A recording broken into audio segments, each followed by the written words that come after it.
Hi, everybody. I'm Girl Writes What, and someone commented on one of my blog posts recently asking if I could kindly try to do an entirely positive essay on feminism and keep it handy for those who consistently misinterpret me. He wanted me to do that because his wife had walked in on him in the middle of him watching one of my videos, and she became so angry, uh, extremely angry, and would refuse to look at any of my other material, not even to provide some kind of context for what I had been saying when she walked in. Um, she considers herself a feminist. She's not that political, but she has experienced a lot of angry people using the word feminist as an abusive epithet toward her for expressing egalitarian points of view. He claims she's the soul of decency when it comes to gender equality, and she just can't stand sexism against men. He went on to say, but she's always believed that patriarchy was fundamentally based on the oppression of women, and that it is feminism that works to defeat that. I think because it's so rare for anybody to point out that this is a highly questionable point of view. Now, I opted not to accept his challenge, partly because he went on to say, quote, let's face it, in our part of the world, the overwhelming message of media and academia is all about female oppression throughout history and women overcoming and empowering themselves in the face of sexist oppression. I mean, I don't need to explain that, right? It's everywhere, and perfectly sensible, intelligent, liberal-minded people cannot be blamed for thinking feminism is fundamentally about justice. So, in other words, he wanted me to find some victory of feminism that wasn't tainted in some way by female demand for entitlement without obligation, or the vilification of masculinity or blame of males. And as much as I racked my brain, I just couldn't even find any such feminist victory. Not even women's suffrage was free of the brand of female entitlement that seems to inform feminist theory. At a time when men were paying in their millions on battlefields for the right they had only just won for themselves, women were there demanding that same right without a similar obligation to go with it. More than that, the entire premise of feminism seems to be that men had power and women had none. That women were uniquely subjugated by gender roles in their top-down enforcement, while men had uh, benefit, uniform benefit for all men that came from running the system. And when you begin with a faulty picture of the world and everybody's place in it, that kind of skewed view trickles down through every single advocacy effort you make. Which is why you had women demanding suffrage without any corresponding demand to purchase it the way men had, through a costly obligation to their country. Something for nothing, just for asking. And the relative ease with which women have received that and all the other benefits that they have received, it really set the tone for the ensuing century of female demand and society's hasty social and legal capitulation. And not just that. Even setting aside the impossibility of finding some completely pure and laudable effort on the part of feminists, engaging in that kind of exercise just so I can fit my own advocacy efforts into a zeitgeist that's palatable to the very people whose distorted worldview I'm trying to change. That's kind of like asking a paleontologist to find something good and valid in creationism, or asking a mathematician to concede for the sake of peace and consensus that, yes, maybe just sometimes 2 plus 2 can equal 7. When you believe somebody is wrong about something, indulging their misperception is really, I feel, a dishonor that you have committed against them.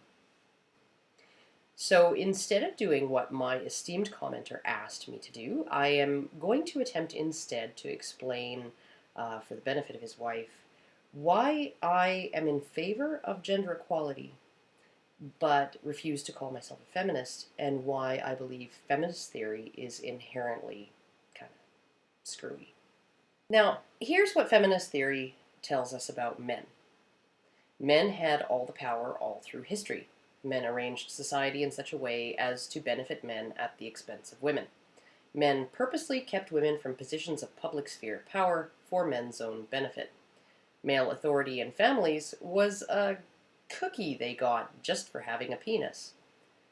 Feminist theory tells us that because men were given this authority, the ones who exercised it equitably and fairly were probably the exception, and the wife-battering brutes were probably the rule. It tells us that marriage was female oppression and slavery. It tells us that because men had all the power in the public sphere, and all of the legal authority in the private sphere, that every single injustice, great or small, all through history, can be laid solely at the door of men. And what does all this feminist theory tell us about women? Women have had hundreds of thousands of years since we made the leap from hominid to human, and they're only scraping themselves off the bottoms of men's boots now, just in the last century, in a history spattered with the blood of dictators and dotted with the charred ruins of oppressive regimes overthrown by the downtrodden and the oppressed. It is women alone who have been consistently incapable of liberating themselves from their 100,000-year oppressors until a virtual eye blink ago. If there was ever a more convincing argument with respect to the innate inferiority of women, I have yet to see it. And it's a good thing that, unlike feminists, I don't believe that. Viewing women's changing place in society strictly through the lens of feminist advocacy on the political and social front is also really dishonest at its heart. Yeah, we've had feminist organizations agitating like mad for the better part of a century, often in areas where women were or already are ahead of men. But viewing something like, say, women's influx into the paid workforce as a result of only that advocacy is essentially thinking in a teeny tiny little vacuum. There were a ton of other factors that made a larger impact on women's ability and their willingness to change their roles. Safe streets, safe and comfortable transportation, automation, and the transition from a resource and manufacturing-based economy to one with strong tertiary and quaternary sectors. All of that made the public sphere workforce a place women would find fulfilling rather than onerous. And strangely enough, most of those innovations have been brought to society by men.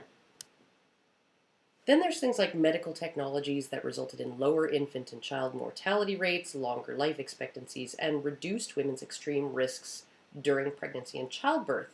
That also contributed to the liberation of women, whereas my great-grandmother had to have 6 children just to ensure that at least a couple of them would survive to adulthood. 3 of them did. Those kinds of measures aren't really necessary anymore. Later on, the pill and access to safe abortion technology freed women from the consequences of unwanted pregnancies as well, relieving the biological burden on them even further. Strangely enough, yet again, most of these technologies and innovations were brought to us by men. And even more odd, though the pill was developed by male researchers, it's men who are still waiting 50 years later for a contraception that would free them from the legally enforced financial burdens of unwanted parenthood.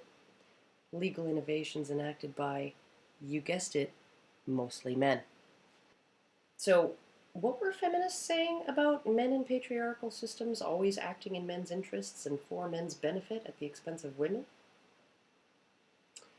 Even with all that, I can't imagine women would have flooded the paid workforce the way they have if the level of technology in the home had remained what it was in my grandmother's time.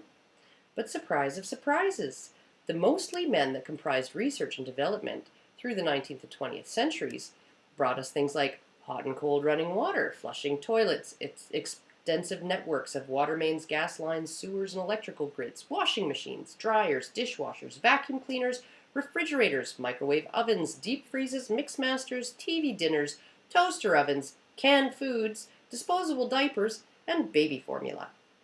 All of which turned keeping a house and caring for and feeding a family a part-time job rather than a strenuous 12-hour per day ordeal.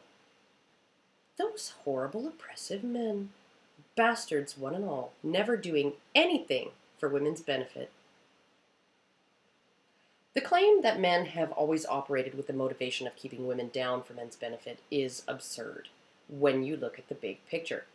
Hell, it was 100% men who ratified the 19th Amendment, and they didn't do it until a greater percentage of women demanded, rather than opposed, women's suffrage. Some of the loudest and most vehement anti-suffragettes were women themselves. Women who didn't want to be burdened with having to bother about politics, women who didn't care, and women who worried that the right to vote might obligate them to a form of public service comparable to conscription. It was only when female opposition to suffrage was overwhelmed by female support for it that the men in power went ahead with it. The entire thing was an exercise in powerful men giving women what they wanted. And when you consider how there were efforts for decades on the part of men in power, even after universal male suffrage, to limit men's right to vote by economic class, race, and educational status, while no such measures were ever attempted with respect to female suffrage, well, it kind of looks to me like acting to the benefit of all men has never really been a priority for men in power, while giving women what women say they want and need very much is. So honestly, in my opinion, the social changes of the last century were the inevitable consequence of the changing nature of the environment we all live in, though it might have been a more gradual transition had feminists not been yelling and screaming and giving it an extra push. When it comes to safety and comfort on the job, the modern-day office is essentially no different than the living room of the 1950s. It's about 100 times better than a dirt-floored cottage in the Middle Ages, and probably a billion times better than the conditions men were expected to labor under through most of history. And if what I'm saying here isn't valid, then why haven't we seen any influx of women into fields of work that resemble what men mostly did through history? Fields like rig pigging or tree falling or deep-sea fishing off Alaska, despite the high financial rewards involved, the way we have with, say, veterinary medicine. In fact, because women now vastly outnumber men in that field, the specific area of veterinary medicine dealing with large animals and livestock is currently suffering a labor shortage. Maybe because that area involves a lot of strenuous, physically risky outdoor work. You know, men may have been willing to do that kind of work all through history, but women, even ones practically oozing with girl power, yeah, not so much. I once asked a feminist if she'd have chosen her great-great-great-great-grandfather's job working 12 to 14-hour days in an unautomated steel mill in 1800 over being stuck at home and financially dependent on him. To be the one to cut acres of hay by hand from sunup to sundown rather than the one back at the house, tending the kids and feeding the hens and wringing out the laundry with chapped hands. She said it would have been a tough choice. Really. I don't think it would have been tough for her to decide at all. I'm of the opinion that it would have been a physical impossibility for her to have even performed a huge percentage of the tasks men were set to back in the day. Feminists who point to women shoveling coal onto lorries during the Industrial Revolution never seem to realize that, yes, though those women were working really, really hard, shoveling coal onto a lorry was considered light duty compared to what many men did for a living back then. And they never seem to realize that by casting those women as victims of the oppressive conditions of their participation in paid labor, they're kind of being hypocritical. Because as hard as women had it in the paid workforce back then, as hard as the work they did was, it was nowhere near as hard as how the majority of men had it. And you can't have it both ways. You can't say women were oppressed by being barred from getting to do everything men did, and then say they were oppressed when they got to do it. The majority of men, up until very recently, were stuck in labor that was joyless, or dangerous, or stressful, or exhausting. And they were legally and socially obligated to share the surplus fruits of their labors with women and children. What possible reward do feminists think would be sufficient to trick men into donning that kind of yoke until death? Maybe the reward of being the head of their household? And while even the earliest feminists, a group almost entirely comprised of bored middle and upper class privileged white women, were looking around at the men in their social milieu and asking, why can't I be a barrister like my father? The other 95% of women were too busy getting by and too wise by far to wonder, why can't I work 7 days in a week in a coal mine or be conscripted into the military like my husband? My own grandmother was a career woman who juggled work and family and never sat down, and she wouldn't in a million years have traded her longer workdays for my grandfather's job paving roads in 1935. Oddly enough, she outlived him by 28 years. In order to protect all women from the obligation to support themselves and their children, during a time when that obligation would have caused extreme hardship to them, society had to keep men obligated to perform strenuous, dangerous labor and share that labor with women. And how could they do that without reserving the marrying wage jobs for the people who had the obligation to earn a marrying wage?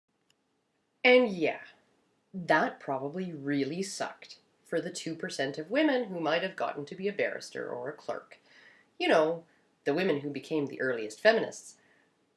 But for the 98% who would have found themselves laying railroad ties with babies strapped to their breasts, the maintenance of that male obligation was really fucking important, and it couldn't have been done without rewarding men for it. The economic and political transition of the Industrial Revolution that saw both women and children grossly exploited in textile mills and factories before legal and social policy caught up to the changes in the economy, well, I'm almost positive all of those women would have been objectively better off and happier if they'd had the luxury of being stay-at-home moms dependent on their husbands. In fact, it was largely, if not entirely, the plight of working women in that era that was the primary factor in the institution of labor regulations and safety standards in the workplace. When it was only men losing hands or being crushed by steel beams, no one particularly cared, and they still don't particularly care. And I find it really interesting to note that even during the Industrial Revolution, when women's health and safety were essentially placed at a double risk through workforce participation and reproduction, they still managed to outlive men. If women hadn't been protected and provided for all through history, if they'd been treated as the disposable utilities that men were, masculinity being preferred in some ways because society needed meat for the grinder, I'm pretty sure there wouldn't be 7 billion of us tripping over each other right now. And the very idea that women were oppressed by their exemption from the social, political, and economic machinery that prematurely claimed the health and lives of millions of men, I'm sorry, but I'm gonna have to call bullshit. And the notion that these norms unjustly privileged men as a group. Are you kidding? But here's where feminism defines power in a really particular way, through a political and economic lens that's actually half covered in Vaseline. It's a lens that can only see male power and can't conceive of the existence of female power. By conveniently ignoring things like biological, emotional, and evolutionary power, feminist theory has been able to place men on top even when the vast majority of them are on the bottom. Things like life expectancy, health, reproductive agency. None of that really matters to feminists, at least insofar as how these issues have ever affected men. But these are all areas where women were and are objectively better off than men, all the way through. While nearly every female human who lived to adulthood managed to pass on her genes, only half as many men did. Women have always lived longer than men because society had more concern for their safety and well-being. And from the time researchers began measuring happiness until the 1970s, women were consistently at least twice as satisfied with their lives as men were. Imagine a truly oppressed class living longer, happier lives than their oppressors. When the fuck has that ever happened? Yet because of the way feminism measures power, in their jargon, a woman who was bored at home and dependent on her husband in the 1960s was oppressed.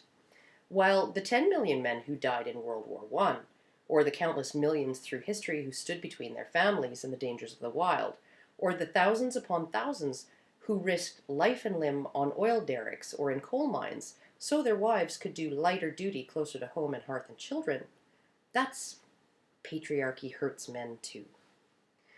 That Japanese man who worked 70-hour weeks and died at his desk in his early 40s, he was more powerful than the widow who'd done light housekeeping and childcare and inherited all his money.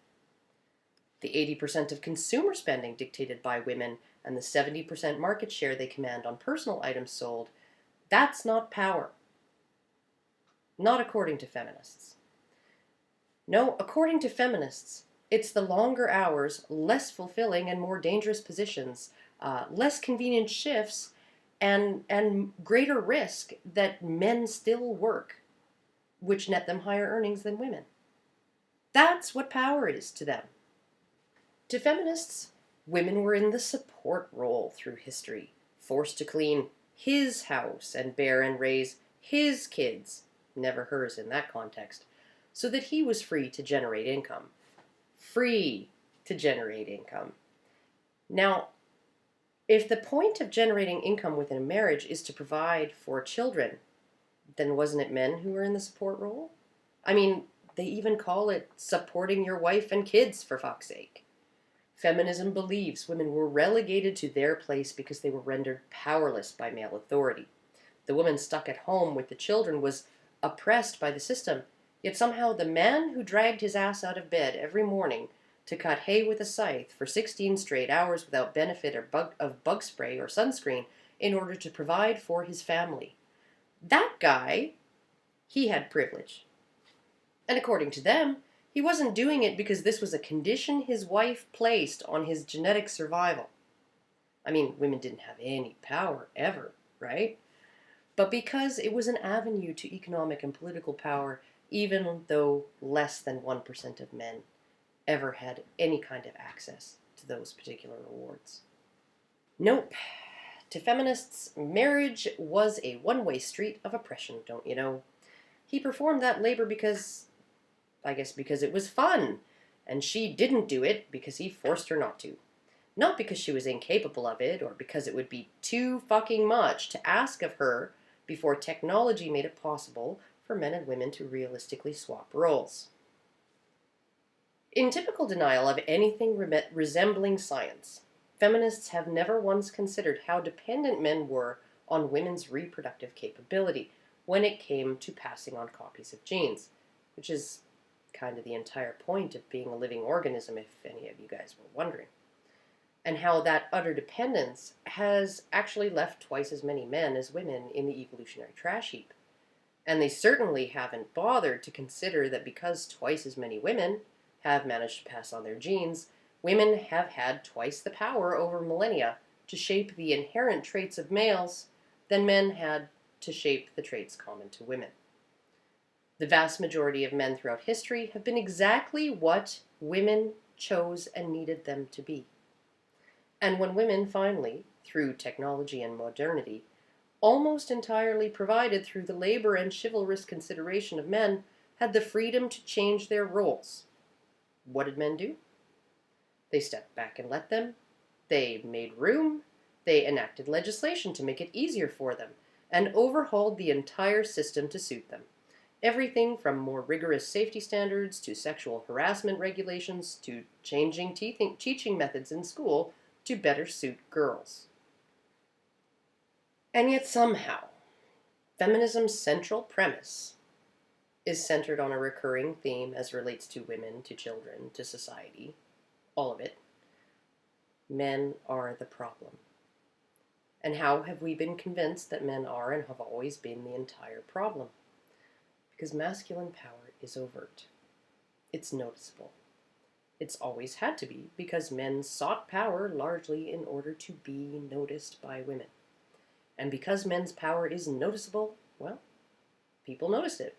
And because people noticed it, men have always been held to account for it. And women's power all through history was by proxy. It was covert, and as such imbued with plausible deniability.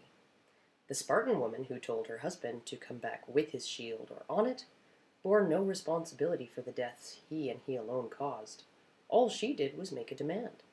He had all the real power because he was the one with the last name and the sword. And when he shared with her the spoils he'd taken, none of the blood was on her hands, was it? It's not like she'd stripped that gold from the bodies of the slain. It was all him. She just told him to do it, made it a condition of her continued love and respect, and benefited from the result. It had nothing to do with her. Female power was the power of complaint and manipulation, the power of emotional appeal, the power to scream and have men come running, the power to dictate what is and isn't a man, and the power of female infantilization and victimology that triggers the instincts of men to provide for and protect women, even if it means throwing other men, or even themselves, under the bus. It's the power a white feather girl had to drive a 15-year-old boy to re-enlist in the Great War, you know, the one that killed 10 million men, 2 weeks after he'd been sent home from the horrors of the trenches for being underage. It's this same power that feminists have used to convince an entire nation that the government refusing to force employers to pay for women's contraception is a war on women, even while it was feminists who protested the development of a male contraceptive at the World Population Conference in Budapest. And even while the bulk of sex-specific health funding, public and private, research and care, and even excluding everything related to reproduction, goes toward women's health. It is the power that allowed Sandra Fluke to bravely rattle her saber in front of the Senate and then throw it down and cast herself, and by extension all women, as a victim of a vicious and brutal attack because some fat guy on the radio called her a slut.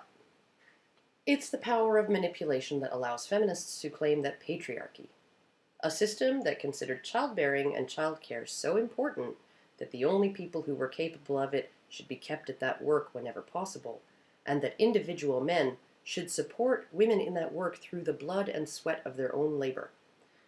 That this was the system that devalued motherhood. And they somehow managed to convince us of that, all while telling women that having babies was wasting their lives. It's this power of manipulation and plausible deniability that allows feminists to insist that not only is default mother custody after divorce the norm because of patriarchy, when it was actually the result of early feminist activism, but that it actually harms women more than it does men. Blame the patriarchy. Blame the men. It's everyone else's fault, even when it isn't. Even when it's exactly what you asked for.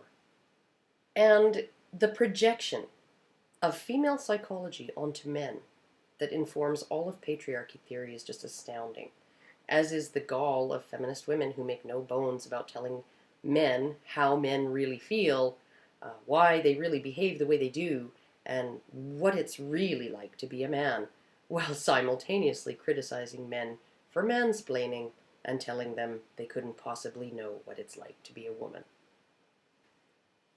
And when I consider that one incredibly important gender difference in psychology, women's mechanism for automatic own group preference and men's utter lack of it, It's obvious to me what feminist theorists were thinking when they constructed the patriarchy and all its flawed secondary theories like rape culture and patriarchal terrorism.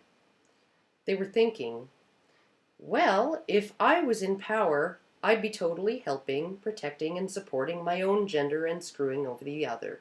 So that must be what men have been doing all this time. Their failure to see how men, in power or in general, have displayed a historical tendency to throw other men under the bus to provide help, support, and protection for women is just mind-boggling. While it was feminists who devised the predominant aggressor policy, it was mostly men in power who signed it into law. While it was feminists who devised rape shield protections and the guidelines in the Dear Colleague letter of last year, it was mostly men in power who gave them the go-ahead to do it. How the hell does any of that factor into some woo-woo theory that men privilege other men at women's expense? When I read Christina Hoff Sommers' article, No Country for Burly Men, and discovered how easy it was for feminist groups to demand a sit-down with Obama and commandeer a disproportionate share of the stimulus money for female sectors that had actually gained jobs during the recession. That's when I understood how much power women have in society, even when men are nominally in charge. And the awesome thing for feminists and for women is they don't have to take responsibility or blame for any of it. Feminists will blatantly disavow the power women have always had to manipulate men and enforce masculinity. You know, the power that made that 15-year-old boy re-enlist in the army because a girl he'd never met handed him a white feather and called him a coward. All while claiming the male gaze is so powerful it destroys women's self-identities and is the primary cause of eating disorders and rape.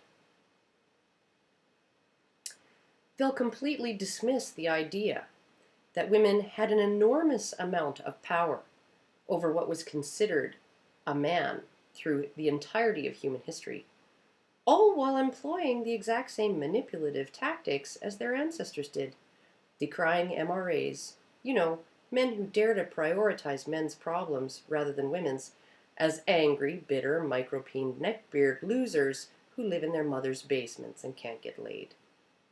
The hell is that, other than I get to say who's a man and who isn't?